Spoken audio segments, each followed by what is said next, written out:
Olá, queridos, graça e paz. Aqui mais uma vez que eu vos falo é o pastor Everson. No último vídeo eu deixei em aberta quem tivesse alguma pergunta, uma sugestão para fazer ou abordar. Surgiu uma pergunta do meu amigo Alberdan, a qual ele me perguntou qual foi a pregação mais difícil que eu tive que fazer.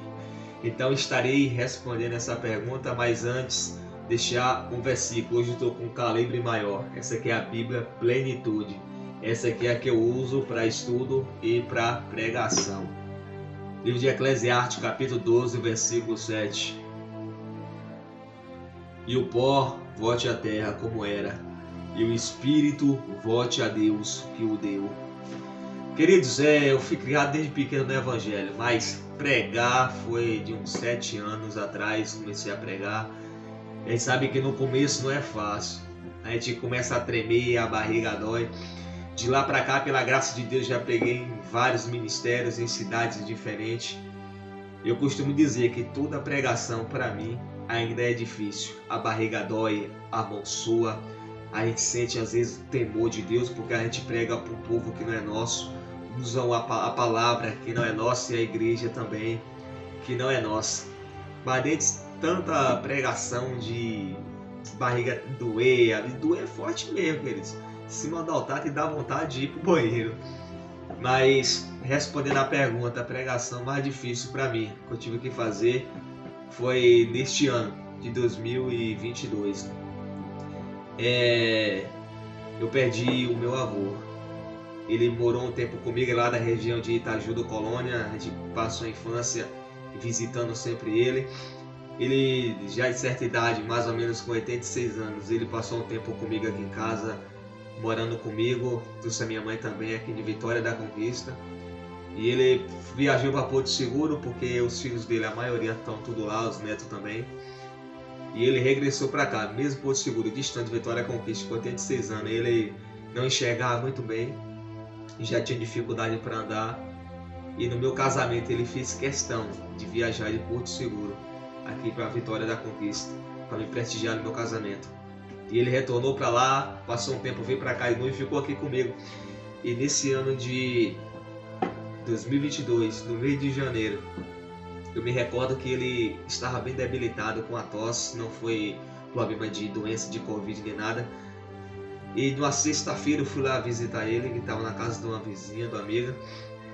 E a gente falou, se ele não melhorar até quarta-feira, se a coisa se agravar, a gente vai levar ele no posto de saúde. Só que não deu tempo de chegar na quarta-feira. Na segunda-feira ele faleceu, queridos. E eu fico pensando, ele faz tantos planos para amanhã. A gente faz tantos planos para depois. A gente deixa para fazer as coisas em outra hora. A gente deixa para aceitar o chamado de Jesus, o chamado de Deus, o chamado da palavra para amanhã, para outro dia, quando Deus ele estava falando, vinde a mim todos vocês. O chamado é para agora. E a gente faz planos, queridos, mas os de Deus é diferente do da gente. Enfim, teve no outro dia o velório. E eu me recordo que os meus amigos, meus irmãos vieram de Porto Seguro às pressas de lá para cá. Eu costumo dizer que a morte, por mais difícil que é estranho, é ruim, mas ela consegue fazer uma coisa que em vida muitas vezes não conseguimos fazer. E o que é? Reunir a família.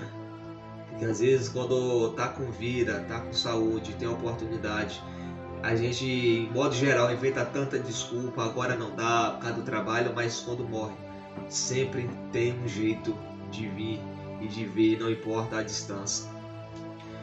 Eu me recordo que no momento em qual o pessoal da funerária estava lá, um dos momentos mais doídos que eles é que um rapaz fala assim, olha, pode se despedir porque já está na hora, quem tiver o que falar pode falar agora. Eu me recordo que deixou em aberto e ninguém quis falar nada, apenas acariciou o rosto dele, alguns deu um beijo. E quando já estava para fechar, queridos, foi ali que eu tomei a atitude. Eu nunca tinha passado por essa situação e eu tive que fazer a oração fúnebre. Para mim, aquela foi a oração mais difícil que eu tive que fazer. A oração fúnebre, orar ou palavras pelo meu avô naquele momento, quando tinha tanto carinho e era pegado. E as palavras, querido, naquela hora fica querendo engolir, não quer sair, a vontade de chorar vem, as lágrimas vêm nos olhos, mas eu aproveitei a ocasião, porque tinha várias pessoas ali, tinha pessoas também, que falar assim de uma forma que batia o tambor, estava ali reunido, porque o parente do pessoal, quando ele estava na casa, tinha amizade, era desse ramo também, de bater o tambor, se é que vocês me entendem. Mas ali, querido, eu pude pregar, foi a pregação mais difícil, mas foi uma das pregações mais sinceras. E eu pude sentir o mover de Deus. Eu falei, olha, aqui está o meu avô. Para alguns aqui é pai, minha mãe estava lá. Avô e amigo. Eu quero dizer que a vida ela não acaba aqui. Estava lá o corpo no caixão, aqui é apenas o ponto de partida. Depois daqui é o mundo espiritual. E há dois caminhos, céus e inferno. Quem não está em um, está em outro. Vou dar um conselho para você que está afastado, volte para Cristo. Você que ainda não fez uma aliança com Ele, faça agora. Você que está longe do Evangelho, que está em outras práticas, Jesus está te chamando, porque queridos, estamos aqui agora.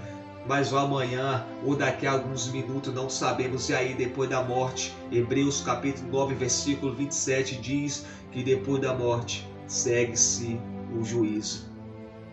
O pó voltou à terra, o espírito voltou a Deus que o deu, e a alma vai para onde? Eu louvo a Deus porque dias antes a minha mãe tinha feito o apelo para ele, tinha falado de Jesus para ele e ele aceitou a Cristo com mais de 80 anos de idade. E essa para mim foi a pregação mais difícil, queridos, até hoje que eu tive que fazer. Porque às vezes subir no púlpito é difícil. Pregar, evangelizar em praça é difícil. Falar da Bíblia em si é difícil. Viver o Evangelho é difícil. Mas é nessas situações complicadas que a gente não pode parar. O Evangelho tem que ser pregado. E eu tenho certeza que ali foi onde a palavra entrou com mais força. Porque é um momento que todos estavam refletindo. Salomão vai dizer que é melhor ir na casa onde há luto do que na casa onde há festa. Porque na casa onde há luto você vai parar, você vai pensar, você vai refletir sobre a vida, sobre situações, sobre o que você já fez, sobre que ali no dia pode ser você naquela situação. E eu pude pregar o Evangelho, por mais difícil que foi, mas a palavra, ela foi pregada. Que Deus em Cristo continue abençoando cada um de vocês, onde vocês se encontram. Se tiver alguma sugestão, uma opinião ou uma pergunta dentro do meu limite, eu vou estar respondendo a cada um de vocês. Então, meu amigo Alberdan, respondendo a sua resposta, para mim, essa foi a pregação mais difícil. Fazer a oração fúnebre pelo meu avô. E o interessante é que a gente sepultou ele, sepultamento, e depois de um tempo a gente fez a cruz e foi levar lá no cemitério. E uma grande quantidade de túmulos, de covas ainda abertas, de pessoas que estavam ainda fazendo seus velórios, que ia ser sepultado. E ali no dia tinha várias pessoas que cuidavam da organização do cemitério, que capinavam, que cuidavam das lápides, que molhavam as plantas. E ali a gente encostou, bebeu um pouco de água e eu pude também pregar mais uma vez o Evangelho de Cristo dentro do cemitério para aquelas pessoas. E a gente vê na face, no olhar, que elas aceitam a palavra de bom grado. Eu falei isso aqui, infelizmente, é o destino de todo mundo, ninguém vai ficar para semente. A não ser que Cristo rebate a igreja antes. Mas o destino de todos é um dia morrer. E eu quero falar para vocês, queridos, a coisa mais preciosa que Deus nos deu é a nossa alma. O nosso corpo, ele vai morrer. Mas dentro de nós possuímos a eternidade, que a nossa alma, ela não morre. Isso aqui é pó, aprodece, vai para a terra vai comer, mas a nossa alma, ela não morre, ela vive eternamente. Então, que possamos passar nossa eternidade ao lado de Cristo. Aceite o convite, Deus, ele te chama. Um forte abraço e Deus em Cristo continue abençoando a cada um de vocês.